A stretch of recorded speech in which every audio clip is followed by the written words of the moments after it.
Assalamualaikum warahmatullahi wabarakatuh. Saya Anindya akan menjelaskan tentang apa itu HTML. HTML adalah bahasa markup standar yang digunakan untuk membuat halaman website dan aplikasi web. Sejarah HTML itu dimulai oleh Tim Berners-Lee, seorang ahli fisika di lembaga penelitian sains yang berlokasi di Swiss. Versi pertamanya dirilis pada tahun 1991 dengan 18 tag. Sejak saat itu, setiap kali ada versi barunya, pasti akan selalu ada tag dan atribut atau tag modifier yang juga baru. Ketika bekerja dengan bahasa markup ini, Anda menggunakan struktur kode sederhana atau tag dan atribut. Untuk markup halaman website, misalnya Anda membuat sebuah paragraf dengan menerapkan enclosed text di antara tag pembuka dan tag penutup. Berkat popularitasnya yang terus meningkat, bahasa markup ini kini dianggap sebagai standar web resmi. Spesifikasi HTML dikelola dan dikembangkan oleh World Wide Web Consortium atau W3C berdasarkan HTML Element Reference milik Mozilla Developer Network. Saat ini ada 140 tag HTML, meskipun sebagiannya sudah tidak lagi didukung oleh beberapa versi terbaru browser. Kemudian pada tahun 2014 HTML5 mulai dikenalkan. Dengan diperkenalkannya HTML5, terdapat semantik baru seperti asterisk, header, dan footer yang memperjelas bagian-bagian dalam konten. Nah, setelah Anda tahu apa itu HTML, selanjutnya kami akan membahas cara kerjanya. Assalamualaikum warahmatullahi wabarakatuh. Perkenalkan, nama saya Galih Febila Zuardi dengan NIM 1720098. Di sini saya akan melanjutkan penjelasan pada slide 6 hingga 9. Cara kerja HTML. File HTML diakhiri dengan ekstensi HTML atau HTM. Ekstensi file ini bisa dilihat dengan menggunakan web browser apapun, seperti Google Chrome, Safari, atau Mozilla Firefox. Browser tersebut membaca file HTML dan merender kontennya sehingga user internet bisa melihat dan membacanya. Biasanya, rata-rata situs web menyertakan sejumlah halaman HTML yang berbeda-beda. Contohnya, halaman beranda, tentang kami, halaman kontak, memiliki dokumennya sendiri-sendiri. Masing-masing halaman tersebut terdiri atas serangkaian teks, bisa disebut juga elements, yang tersusun untuk membentuk sebuah halaman website. Tag tersebut membuat hierarki yang menyusun konten hingga menjadi bagian, paragraf, heading, dan blok konten lainnya. Sebagian besar elemen bahasa markup ini memiliki tag pembuka dan penutup yang menggunakan sinteks text/text. Berikut contoh kode dari susunan atau struktur HTML. Elemen teratas dan terbawah adalah division sederhana, div/div, yang bisa Anda gunakan untuk markup bagian konten yang lebih besar. Susunan di atas terdiri atas heading H1/H1, subheading H2/H2, 2 paragraf P/P, dan 1 gambar IMG. Paragraf kedua meliputi sebuah link A/A dengan atribut ref yang terdiri atas URL tujuan. Tag gambar memiliki 2 atribut, src untuk path gambar dan alt untuk deskripsi gambar. Tag HTML dan fungsinya. Tag HTML memiliki 2 tipe utama, block level dan inline text. Yang pertama, elemen block level memakai semua ruang yang tersedia dan selalu membuat line baru di dalam dokumen. Contoh dari tag block adalah heading dan paragraf. Nomor 2, elemen inline. Hanya memakai space sesuai dengan kebutuhannya dan tidak membuat line baru di halaman. Biasanya elemen ini akan memformat isi konten dari elemen block level. Contoh dari tag inline adalah link dan implicit string. Tag block level. 3 tag block level yang harus dimiliki oleh setiap dokumen HTML adalah HTML, head, dan body. 1. Tag HTML/HTML adalah elemen level tertinggi yang menyertakan setiap halaman HTML. 2. Tag head/head menyimpan informasi meta seperti judul dan charset halaman. 3. Tag body/body, melampirkan semua konten yang muncul pada suatu halaman. Sekian dari saya. Assalamualaikum warahmatullahi wabarakatuh. Assalamualaikum warahmatullahi wabarakatuh. Perkenalkan, nama saya Adam Zafi, NIM 1720813, kelompok 2 Sistem Multimedia, kelas 17 4A26. Di sini saya akan melanjutkan video pembelajaran tentang HTML. Heading memiliki 6 level. Level tersebut bervariasi mulai dari H1 sampai dengan H6, di mana H1 merupakan level heading tertinggi dan H6 adalah level terendah. Paragraf dibuka dan ditutup dengan tag pembuka P dan ditutup oleh tag penutup P, yaitu /P. Sedangkan blok quote menggunakan tag block quote untuk tag pembukanya dan tag penutupnya /block quote. Division merupakan bagian konten yang lebih besar dan biasanya terdiri atas beberapa paragraf, gambar, kadang-kadang block quote, dan elemen lebih kecil lainnya. Kita dapat membuat markup dengan menggunakan tag div, di mana di dalam elemen div juga terdapat tag div lainnya. Anda juga bisa menggunakan tag order list untuk list yang berurutan dan unordered list untuk list yang tidak berurutan.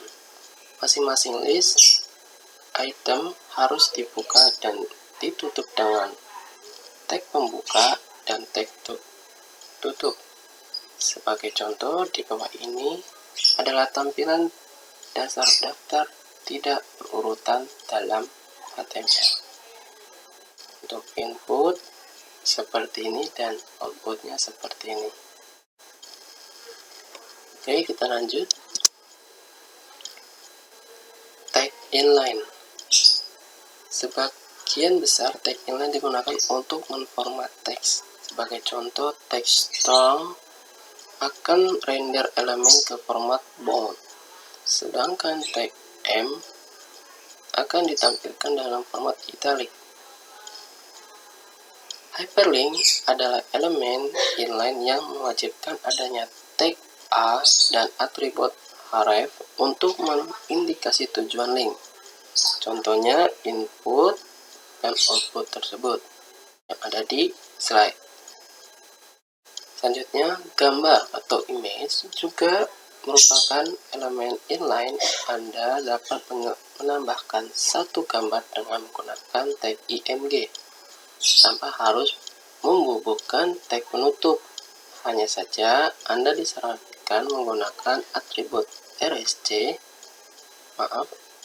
src untuk menentukan path gambar. Misalnya, jika gambarnya tidak muncul, maka ada atribut src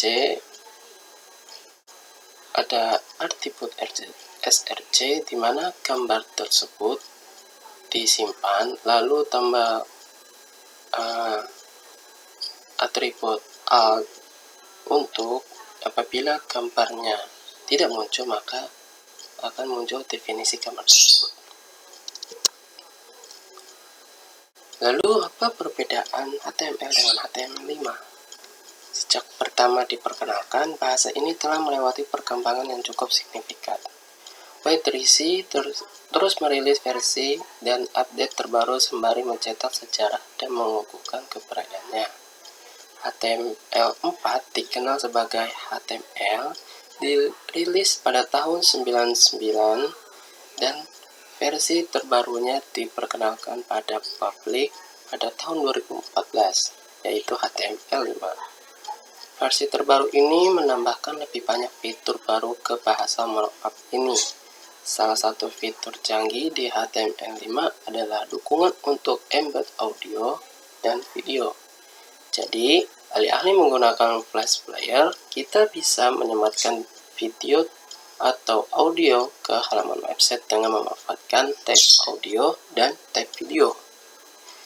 Fitur tersebut juga memiliki dukungan bawaan untuk SVG atau MathML untuk rumus matematika dan ilmiah. HTML5 juga memperkenalkan beberapa perbaikan pada semantik. Tag semantik baru mengirimkan informasi pada browser tentang arti konten yang tak hanya bermanfaat bagi pembaca, tapi juga mesin pencari. Tag semantik yang paling banyak digunakan adalah artikel, section, aside, header, dan footer. Selanjutnya, untuk video pembelajaran tentang HTML akan dilakukan oleh teman saya, yaitu Safwan. Terima kasih. Assalamualaikum warahmatullahi wabarakatuh. Perkenalkan, nama saya Muhammad Safwan Kurniawan dengan NIM 172000842 dari kelas 17 4A26 dari kelompok 2. Saya akan menjelaskan kelebihan HTML. Kelebihan HTML: 1. Digunakan secara luas dan memiliki banyak sumber serta komunikasi yang besar. 2. Dijalankan secara alami di setiap web browsernya. 3. Mudah dipelajari. 4. Open source dan kodenya gratis. 5. Rapi dan konsisten. 6. Menjadi standar resmi web, dikelola oleh W3C. 7. Integrasi mudah dengan bahasa back-end seperti PHP dan Node.js. Kekurangannya: umum digunakan untuk halaman web statis. Untuk fitur dinamis, Anda bisa menggunakan JavaScript atau bahasa backend seperti PHP. 2. Tidak bisa menjalankan logik. Alhasil, semua halaman web harus dibuat terpisah meskipun menggunakan elemen yang sama seperti header dan footer. 3. Fitur baru tidak bisa digunakan dengan cepat di sebagian browser. 4. Perilaku browser terkadang sulit diprediksi. Misalnya, browser lama tidak selalu bisa merender tag yang lebih baru. Hubungan HTML, CSS, dan JavaScript. Meskipun dinyatakan sebagai bahasa markup yang canggih dan mudah, HTML tidak sepenuhnya bisa membuat website yang profesional dan responsif. Bahasa ini hanya bisa digunakan untuk menambah elemen dan membuat struktur konten. Namun di satu sisi, bahasa ini bisa bekerja secara maksimal dengan bahasa front-end. Jika digabungkan, kedua bahasa front-end ini bisa meningkatkan pengalaman user dan memberikan fungsi yang canggih. CSS erat kaitannya dengan styling seperti background, warna, layout, spacing, dan animasi. JavaScript memungkinkan Anda menambahkan fungsionalitas yang dinamis seperti slide, slider, pop-up, dan galeri foto. Jika digambarkan berikut perbedaan HTML dan CSS dan JavaScript. HTML adalah orang yang tidak mengenakan busana apapun. Kemudian CSS adalah bajunya. Kemudian JavaScript adalah aktivitas dan sikap orang tersebut. Kesimpulannya, HTML bukanlah bahasa pemrograman dan tidak memiliki kemampuan untuk membuat fungsionalitas yang dinamis. Dengan bahasa markup ini, user bisa mengelola dan memformat dokumen secara statis, sama seperti Microsoft Word. Berdasarkan cara kerja HTML, Anda bisa menggunakannya untuk membuat struktur konten pada website dan aplikasi web.